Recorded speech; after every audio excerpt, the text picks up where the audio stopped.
Hello students, कैसे हो आप सभी। होप करते हैं बढ़िया होंगे। तो आज की इस वीडियो में हम बात करने वाले हैं इलाहाबाद विश्वविद्यालय में सीयूटी यूजी के अंतर्गत आने वाले courses BA, BSc, BCom, BLLB में एडमिशन के लिए जो रजिस्ट्रेशन का प्रोसेस है वो आपको कैसे करना है। स्टेप बाय स्टेप प्रोसेस बताएंगे रजिस्ट्रेशन आपको कैसे करना है।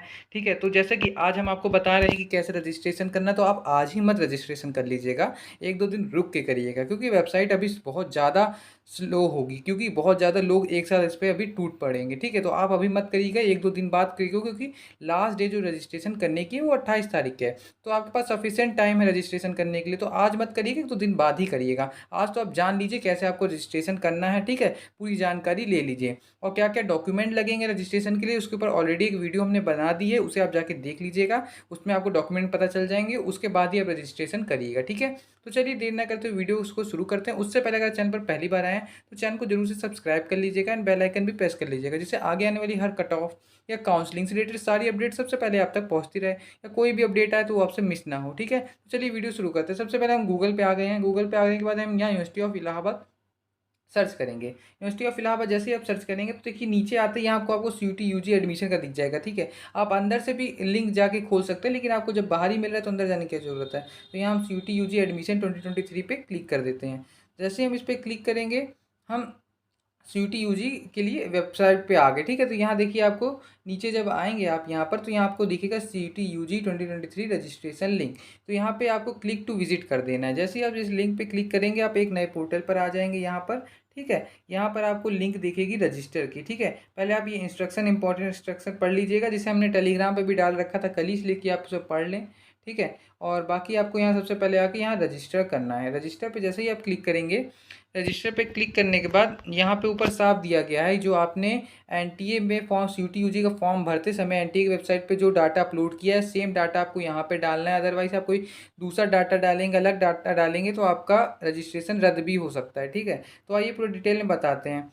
सबसे पहले आपको यहाँ सीयूटी यूजी 2023 का एप्लीकेशन नंबर डालना है। ठीक है, एप्लीकेशन नंबर, सीयूटी यूजी का फॉर्म आपने भरा होगा तो वहाँ पे आपको फॉर्म, जब आपने स्लिप निकाली लास्ट में मिला होगा फॉर्म भरने के बाद, उसमें आपको एप्लीकेशन नंबर दिया होगा, वो आपको एप्लीकेशन नंबर यहाँ डालना है। ठीक है, और वहीं जो आपका एडमिट कार्ड होगा उसमें आपका सीयूटी यूजी 2023 का रोल नंबर दिया होगा, तो वो रोल नंबर आपको यहाँ पर डालना होगा रोल नंबर के सेक्शन में। ठीक है, फिर नीचे आते हैं, यहाँ पे पूछा एप्लीकेंट फुल नेम, यहाँ पर आपको अपना पूरा नाम डालना है, जो भी आपका नाम हो, हर्ष हो, अभिषेक हो, जो भी आपको नाम है, जो आपने सीयूटी यूजी का फॉर्म भरते समय उसमें डाला था फॉर्म में, वही आपको यहाँ भी सेम डालना है। ठीक है, कोई अलग नहीं डालना है। और यहाँ पे आपको अपनी डेट ऑफ बर्थ ऐसे चूज़ करनी है, आपकी डेट ऑफ बर्थ क्या है। ठीक है, डेट ऑफ बर्थ यहाँ से आपको चूज़ करनी है, ईयर, मंथ, डेज। ठीक है, आप पूरा यहाँ से चूज़ कर सकते हैं जो भी है।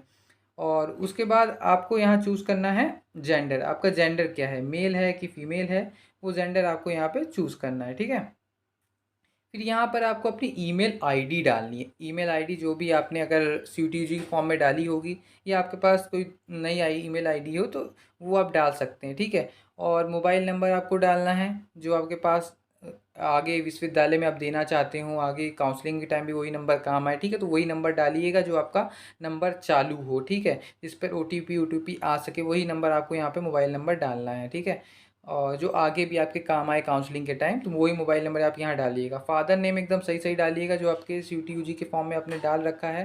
ठीक है, वही फादर्स नेम यहाँ भी आपको डालना है। मदर्स नेम भी वही डालना है जो आपने सीयूटी यूजी के फॉर्म भरते समय उसमें फिल किया था। ठीक है, और इसके बाद गार्जियन नेम, गार्जियन नेम में आप मम्मी का नाम भी लिख सकते हैं, पापा का नाम भी लिख सकते हैं, जो भी आपका गार्जियन हो। ठीक है, फिर अपने मम्मी या पापा में से किसी एक का फ़ोन नंबर यहाँ दे सकते हैं, गार्जियन मोबाइल नंबर। ठीक है, देना कंपलसरी है। ठीक है, जो स्टार बना हुआ है इसका मतलब ये कंपलसरी है यहाँ देना, तो गार्जियन का मोबाइल नंबर आपको यहाँ देना होगा। रिलीजन आपको यहाँ पे सेलेक्ट करना होगा कि आपका धर्म क्या है। ठीक है, अगर जो भी धर्म हो आप रिलीजन यहाँ डाल सकते हैं। और कोर्स अप्लाइड फॉर, आपने किस कोर्स के लिए अप्लाई किया है, बीए के लिए किया है, बीएससी के लिए किया है, बीकॉम के लिए किया है, बीएलएलबी के लिए किया है, वो आपको यहाँ डालना है। ठीक है, आपने 10th किस ईयर में पास किया है वो आपको यहाँ डालना पड़ेगा। आपने 12th किस ईयर में पास किया है वो आपको यहाँ डालना पड़ेगा। जैसे 12th आपने 2023 में पास किया है तो आपको यहाँ 2023 डालना होगा। ठीक है, और ये 10+2 इक्विवेलेंट एग्जाम डिटेल्स डालनी है, आपकी जो 12th की एग्जाम डिटेल डालनी है, आप कौन से बोर्ड से थे, यूपी बोर्ड से थे कि सीबीएसई बोर्ड से थे, बोर्ड नेम में ये डालना है। ठीक है, वहीं बोर्ड रोल नंबर में आपको 12th का अपना रोल नंबर डालना है यहाँ पर। Number of subject in board exam 10+2। ठीक है, आपके कितने सब्जेक्ट थे 12th के बोर्ड एग्जामिनेशन में, जनरली 5 होते हैं यूपी बोर्ड में, सीबीएसई बोर्ड में 1 2।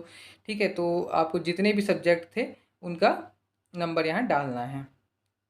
फिर उसके बाद आपको यहाँ नेशनलिटी अपनी चूज़ करनी है, आप इंडियन है तो इंडियन डालिए, ठीक है।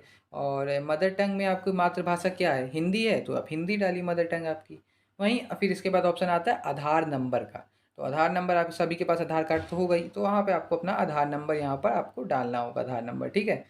आधार नंबर डालने के बाद यहाँ पर आपको कैटेगरी चूज़ करनी है। कैटेगरी आपकी क्या है, जनरल है, ओबीसी है, ईडब्ल्यूएस है, एससी है, ठीक है। तो वहाँ पे आपको कैटेगरी डालनी है, ठीक है। तो आप जो भी कैटेगरी से वो यहाँ फिल कर सकते हैं। और आपके पास इसका जो कास्ट सर्टिफिकेट है वो काउंसलिंग के टाइम होना अनिवार्य है, ठीक है। तो कैटेगरी में जो भी आप डालेंगे उसका कास्ट सर्टिफिकेट आपके पास होना चाहिए, ठीक है। और सब कैटेगरी में जैसे कोई भी आप कैटेगरी, सब कैटेगरी में जैसे यादव है, यादव की सब कैटेगरी आएगी अहीर, ठीक है। तो अब कैटेगरी में आपको उपजाति डालनी है, उपजाति, ठीक है। और फिजिकली चैलेंज, अगर आप पीडब्ल्यूडी स्टूडेंट से, पीडब्ल्यूडी से बिलोंग कर रहे हैं, कैटेगरी पीडब्ल्यूडी से हैं, तो आप यहाँ पे यस या नो कर सकते हैं। पीडब्ल्यूडी नहीं है, फिजिकली चैलेंज नहीं है आपका, ठीक है, तो आप यहाँ नो करिएगा। और academic bank of credit ABC ID card, ये एबीसी आईडी कार्ड जो है वो बनाना बिल्कुल बिल्कुल अनिवार्य है, ठीक है। इसके बिना आप रजिस्ट्रेशन कर ही नहीं पाएंगे। हमने आपको कल एक वीडियो में बताया भी था, सुबह एक वीडियो डाली उसमें बताया था कि एकेडमिक बैंक ऑफ क्रेडिट आपको आईडी बनाना ज़रूरी है। और कैसे बनाना है, डिजी लॉकर के थ्रू बनाना है। उसके ऊपर भी हमने आज सुबह जो वीडियो डाली उसमें बताया कैसे बनेगा। साथ ही साथ मैंने टेलीग्राम पेज पर भी अपलोड कर दिया है वो ब्राउचर, जिसमें दिया गया क्या स्टेप फॉलो करके आप एबीसी आईडी कार्ड बना सकते हैं, ठीक है। तो इसको यहाँ पर सेलेक्ट जब आप करेंगे तो सिलेक्ट में आपको यहाँ पे यस करना होगा, ठीक है। यहाँ पे यस करेंगे, फिर यहाँ इसके बगल में एक ऑप्शन आ जाएगा आपका, यहाँ पे आपको एकेडमिक बैंक ऑफ क्रेडिट का जो आईडी नंबर है वो यहाँ पर आईडी नंबर इसके बगल में एक ऑप्शन आ जाएगा। जैसे आप यहाँ सेलेक्ट यस करेंगे तो ठीक है, वहाँ पे आपको यस कर वहाँ कर देना है। उसके बाद फ़ी अमाउंट, जनरल ओबीसी ईडब्ल्यूएस के लिए जो फ़ीस तय की गई है वो तय की गई है 300 रुपये। वहीं एससी एसटी और पीडब्ल्यूडी कैंडिडेट के लिए जो फ़ीस है वो 150 रुपये तय की गई है, ठीक है। आगे बढ़ते हैं। अगर आप कश्मीरी मिग्रेंट हैं तो यहाँ यस करिए, नहीं है तो नो करिए। अगर आपका कोई स्पोर्ट्स कोटा है, ठीक है, स्पोर्ट्स से कोई कोटा है तो यस करिए, नहीं तो नो करिए, ठीक है। अगर आप किसी वार्ड ऑफ एम्प्लॉय टीचर, ठीक है, only for university of Allahabad, ठीक है, अगर यूनिवर्सिटी ऑफ इलाहाबाद में किसी टीचर के कोटे से हैं या एम्प्लॉय कोटे से हैं तो यहाँ से नॉक कर सकते हैं, ठीक है। और अगर आप फॉरेन नेशनल से हैं तो यहाँ यस करिए, अदरवाइज नो करिए। माइनॉरिटी आपको चूज़ करनी पड़ेगी, माइनॉरिटी यस लेंगे नो लेंगे वो आपको यहाँ चूज़ करना पड़ेगा आपको, ठीक है। और उसके बाद आपको यहाँ पे अपना करंट एड्रेस डालना पड़ेगा, आप कहाँ पे रहते हैं, करंट एड्रेस, ठीक है। और एड्रेस, करंट एड्रेस यहाँ पे डालिएगा। फिर स्टेट डालिएगा, आप किस स्टेट से बिलोंग करते हैं। डिस्ट्रिक्ट डालिएगा, किस डिस्ट्रिक्ट से हैं, प्रयागराज से हैं, बनारस से हैं, कानपुर से, कहाँ से। फिर पिन कोड डालिएगा, ठीक है।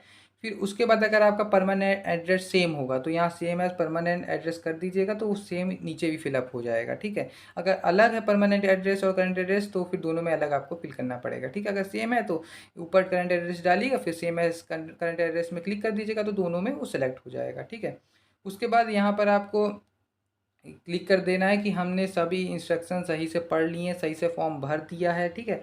सर हमने हमने कोई भी गलती नहीं की है, ठीक है। तो आप उसके बाद पूरा भर सकते हैं। अगर आपने कोई भी गलती नहीं की है और पूरा एक बार आप फॉर्म भरने के बाद एक बार रीचेक कर लीजिए, क्योंकि बाद में ये आपका कोई भी करेक्शन नहीं होगा इस रजिस्ट्रेशन में, ठीक है। ये इलाहाबाद विश्वविद्यालय के ब्राउज़र में साफ दिया गया है कि रजिस्ट्रेशन आपको बहुत सोच समझ के करना है, क्योंकि बाद में हम इसमें कोई भी करेक्शन करने का आपको मौका नहीं दिया जाएगा, ठीक है। तो इसको एकदम ध्यान से एकदम उस भरिएगा, कोई भी गलती मत करिएगा, ठीक है। और फिर जैसे ही आप ये सब कर लेंगे तो I have read the guideline, आपने जितनी गाइडलाइंस है पढ़ ली है यूजी कोर्सेज के लिए, ठीक है। और आपको यहाँ क्लैरिफाई करने के लिए यहाँ टिक करना पड़ेगा। जैसे ही आप यहाँ पे जैसे हमने यहाँ टिक कर दी तो आपको यहाँ पे टिक करना पड़ेगा। टिक करने के बाद फिर आपको यहाँ पे नेक्स्ट करना है, ठीक है।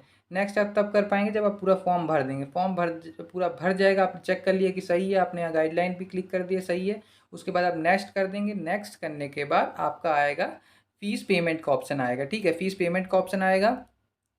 अगर आपसे फ़ोटो वोटो मांगता है, ठीक है, और फ़ोटो मांगता है या सिग्नेचर अपलोड करने का मांगता है तो कर दीजिएगा। अगर नहीं मांगता है तो क्योंकि हमारे पास अभी किसी स्टूडेंट का डेटा है नहीं जिससे हम उसका करके देखें, ठीक है। अगर किसी स्टूडेंट का भी हमारे पास डेटा होता, लॉगिन आईडी होती, पासवर्ड होता तो हम यहाँ फिल करके नेक्स्ट करके उसका पूरा करके दिखा देते, ठीक है। और फिर नेक्स्ट करके आपको वहाँ पर अगर फ़ोटो सिग्नेचर अपलोड करने का तो जहाँ तक है नहीं मांगेगा, ठीक है। आपका डायरेक्ट फ़ीस पेमेंट करने का मांगेगा। फ़ीस पेमेंट करने के बाद आप जैसे फीस पेमेंट कर देंगे आपका पूरा डिटेल आपके सामने आ जाएगी। फिर आपको पूरा वो पेज प्रिंट कर लेना है, ठीक है। बस इतना ही स्टेप है और इससे ज़्यादा कोई स्टेप आपका नहीं है, यही आपको करना है, ठीक है। नेक्स्ट के बाद जो भी स्टेप आपका आएगा, या फ़ोटो सिग्नेचर अपलोड करने का आता है, या आपका वो आता है फ़ीस पेमेंट का, उसे करके आप आपका कंप्लीट हो जाएगा। उसके आगे कोई ज़्यादा बड़ा प्रोसेस नहीं है, ठीक है। बाकी जो आपको क्वेरीज़ हो आप टेलीग्राम पे पूछिए, कमेंट पे पूछिए, ठीक है। धन्यवाद।